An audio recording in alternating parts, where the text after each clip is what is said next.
ఒక గ్రామంలో రాము అనే యువకుడు ఉండేవాడు. అతను ఎప్పుడూ సులభమైన మార్గాలను మాత్రమే కోరుకునేవాడు. కష్టపడడానికి మాత్రం అతను ఇష్టపడేవాడు కాదు. ఒకరోజు ఓ మహర్షి ఆ గ్రామానికి వచ్చారు. రాము ఆ మహర్షి దగ్గరికి వెళ్ళి, నేను బాగా సంపాదించాలి కానీ కష్టపడకూడదు అన్నాడు. ఆ మహర్షి ఒక చిన్న మొక్క ఇచ్చి, దీనిని నీరిచ్చి పెంచు అని చెప్పాడు. రాము మొదట్లో సరదాగా దాన్ని చూసుకున్నాడు.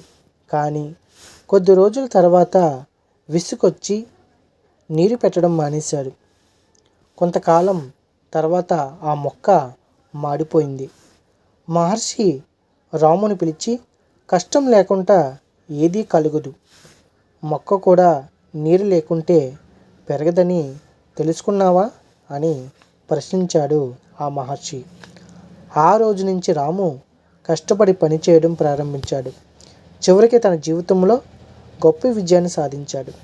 కష్టపడి పనిచేస్తే మాత్రమే మంచి ఫలితాలు పొందగలం. ఈ వీడియో నచ్చితే లైక్ మరియు సబ్స్క్రైబ్ చేయండి. ధన్యవాదాలు.